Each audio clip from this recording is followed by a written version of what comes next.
Kat mana?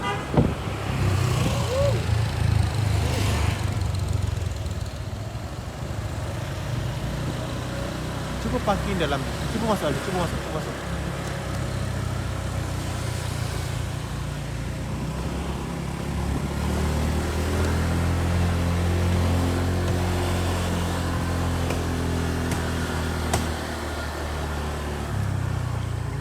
Abah sana, tapi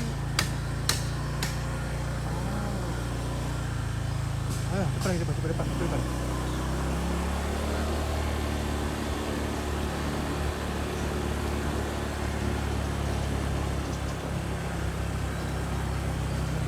Sini datang.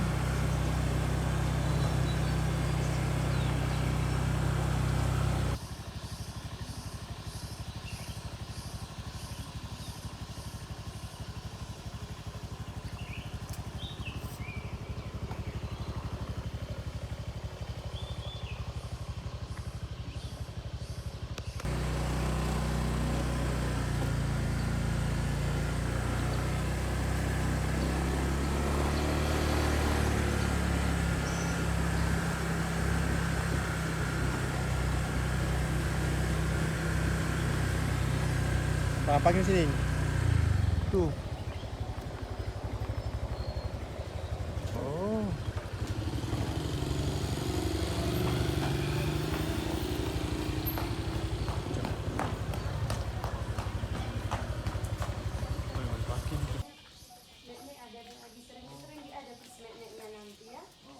Tu nak cari magnet tu.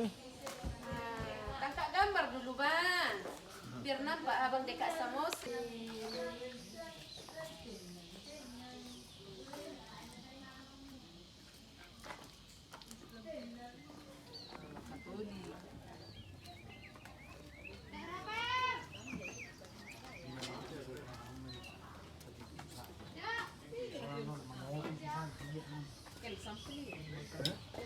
Tu. Ano yung kaling sa mga usul Ya lebih gila. siya naman to. Pelan naik kereta tuh. Mga pinagin siya. Misi do.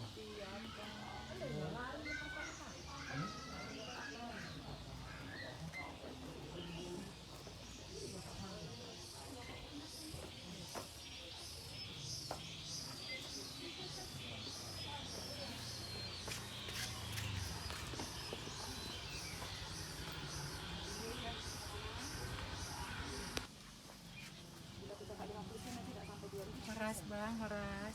Bilang Horas kasih murah bang. Udah murah, nanti bila ada yang lebih murah kembalikan ke aku. Betul. Aku bagi murah, tetap.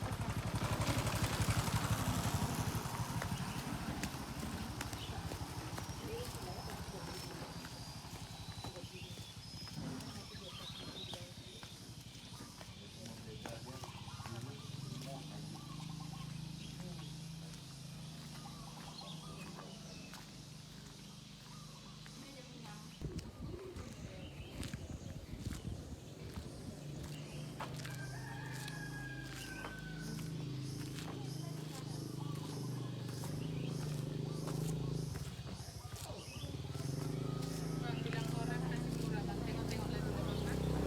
Ini abang dah bagi murah saja. Saja 2.000. 2.000 kan? Ini mau bilang makan 2.000 saja. Dari mana kak bang? Okey kak. Terima kasih. Bang dah bagi 50 sen. Okey. 50 sen saja bang. Oh abang, saja. Enggak apa-apa. Aku bagi kitchennya bang.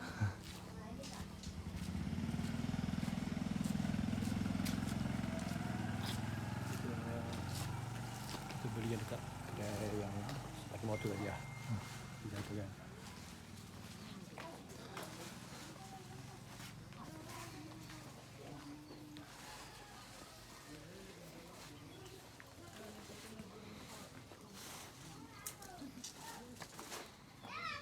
Belanja lah bang, shopping.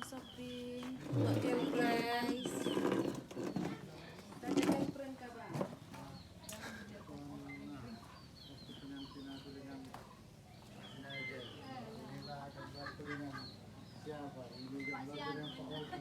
Ini jumpa. Nang kebiasa. Baris orang dia baris ni di pesta. Abang, itu t-shirt RM10 saja bang. Bagi murah. Nggak pakai.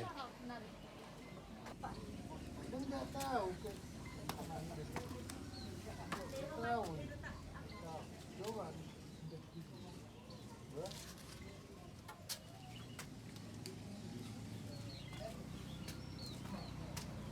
Atas kereta. Jadi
Minta 50 sen. Minta 50 sen. Pusing. Kasih yang fish tu. Kita pergi rumah tu lagi. Di sini dulu.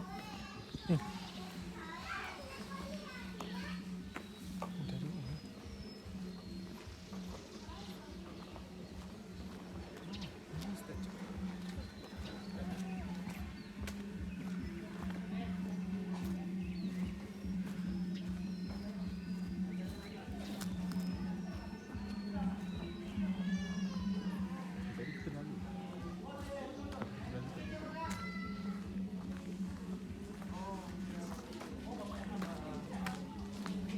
Ini kita.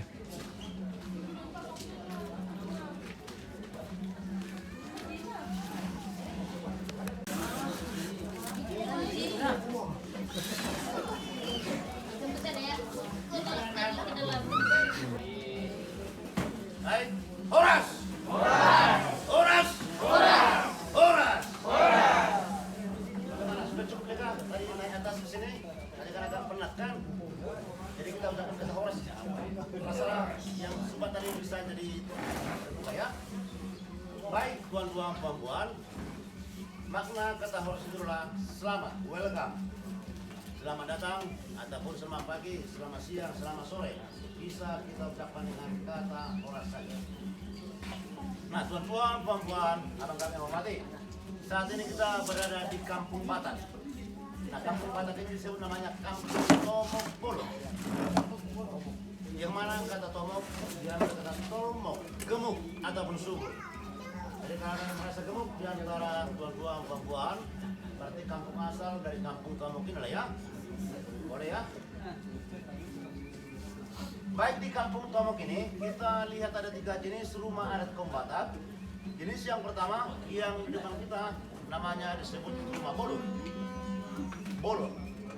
Bolon itu artinya besar. Jadi kalau rumah bolon ini, dulunya dihuni oleh raja ataupun penguasa. Desainnya rumah bolon, dia pintu masuk dari bawah kolong. Dan pintu normal seperti ukuran pintu rumah biasa. Kenapa? Tangga dibuat dari bawah kolong. Ini dulunya untuk mengantisipasi musuh. Jadi kalau dulunya yang dicari musuh adalah raja. Jadi kalau dulunya tangga rumah ini dinaikkan pakai remote control bapak ke atas. Dan pintu sekaligus jadi lantai. Jadi orang mau cari mana tangga, mana pintu tidak tahu lagi di mana. Karena tadi tangganya sudah nekat dan kita mau kontrol baik ya. Nah jenis yang kedua, rumah yang di sampingnya adalah rumah masyarakat, rumah warga biasa. Jadi kalau rumah warga biasa, desainnya tangganya di luar, pintu terlihat kecil. Pintunya di luar. Jadi bukan maksudnya orang banyak pintu kecil, bukan seperti itu. Makna pintu kecil, siapa saja pun yang masuk ke rumah harus kasih hormat dulu, tunduk. Jadi kalau kita tidak mau tunduk, kita tidak boleh sampai dalam rumah. Karena bagaimana? Kepala kita akan terbentur di sini tuh, Bapak ya. Nah, umur rumah adat Kombatak ini diperkirakan kurang lebih sampai sekarang 450 tahun. Tapi tidak bisa dikatakan originalnya lagi. Karena bagaimana? Bumbung semuanya sudah direnovasi. Jadi dulunya bumbungnya nih dari ijuk. Tahu ijuk itu enau. Ada rambut di pokoknya, itu cukup sawo. Jadi itu dulu dibuat untuk bumbungnya, tapi sekarang sudah direnovasi dari seng. Nah, rumah adat Kombatak tak guna paku sama sekali. Dia cuma main pasak, main sokong, meningkat, main pen. Sampai sekarang rumah adat ini tidak kita jumpai pakunya, kecuali di bumbungnya, karena bumbungnya tadi sudah direnovasi Bapak Ibu. Rumah adat Kombatak ini dibagi 3 bagian ataupun 3 level. Yang mana bagian yang pertama, yang di bawah kolong itu tempat letak ternak lah, seperti kambing, itik, ayam, kerbau, letak bawah semuanya. Nah level 2 itu sebagai tempat tinggal, disitulah tidur. Nah di level 3-nya itu tempat menyimpan hasil-hasil pertanian seperti padi, kacang, jagung, bawang, letak ataslah semuanya. Nah, warna yang kita lihat di rumah Bolon hanya 3 warna, putih, merah, hitam. Inilah warna ciri khas Kombatak. Kenapa Kombatak itu hanya memilih 3 warna tadi? Jadi dulunya nenek moyang Kombatak bahwa sudah percaya dunia ini dibagi 3 bagian juga. Dan disesuaikan dengan warna yang dipilih tadi. Warna yang pertama yang dipilih adalah warna yang putih. Kenapa dipilih warna yang putih? Itu adalah lambang dunia surgawi. Artinya harus bersila. Itu warna putih. Sedangkan warna kedua adalah warna merah. Merah identik dengan darah. Warna merah lambangkan dengan dunia yang kita hidup sekarang ini, dunia tengah. Sedangkan warna ketiga adalah warna hitam. Hitam itu warna gelap. Warna gelap adalah dunia bawah ataupun dunia kematian. Itulah makna dari warna yang dipilih oleh kaum Batak tadi. Nah satu lagi di belakang kita rumah adatnya namanya Sopo. Sopo itu bukan rumah tinggal, tapi tempat bermusyawarah. Jenisnya ya. Jadi kalau kita lihat bentuk rumah adat ini, tuan-tuan, dia macam perahu lah nih. Kenapa dibuat macam perahu? Ini dulunya menggambarkan nenek moyang Kombatak datang ke Indon menggunakan perahu. Jadi seandainya dulu nenek moyang Kombatak datang ke Indon menggunakan pesawat, mungkin bentuk rumahnya akan dibuat seperti bentuk pesawat lah Bapak Ibu. Tapi karena menggunakan perahu tadi, makanya dibuat seperti bentuk perahu lah rumah adat Kombatak ini. Nah, ada 3 jenis rumah adat Kombatak tadi. Yang pertama, rumah Bolon untuk raja, rumah Siaporik warga masyarakat, dan yang ketiga rumah Sopo untuk tempat bermusyawarah. Itulah tentang rumah adat. Oh ini 3 ini sama aja. Nah, tuan-tuan puan, di sana ada patung segale-gale. Jadi patung ini dulunya menari sendiri. Jadi bagaimana dulu ceritanya ataupun kisahnya? Ini dulunya merupakan anak raja. Dia anak tunggal, anak satu-satunya raja yang bernama Simanggale. Jadi menjelang usia dewasa, Simanggale ini dia ikut berperang ekspansi untuk memperluas wilayah kekuasaan. Namun dalam perang itu Simanggale terbunuh, tewas ya. Karena anak satu-satunya telah meninggal ataupun tewas, ayahnya ataupun raja bersedih. Akhirnya raja jatuh sakit, seperti hilang ingatan. Memikirkan anak tunggal telah tiada, bagi kaum Batak anak lelaki adalah segala-galanya. Bagi kaum Batak itu, anak lelaki adalah generasi penerus marga ataupun pemimpin. Jadi sudah dicoba beberapa tabib ataupun bomo pada masa itu untuk mengobati raja, tapi tidak ada yang berhasil mengobati raja Rahat. Nanti tuan-tuan, puan-puan, di persembahan kedua sampai selesai kita menari bersama semuanya. Untuk persembahan pertama kita saksikan patungnya menari. Nama persembahan pertama Gondang Mula-Mula. Selamat menyaksikan tuan-tuan, puan-puan.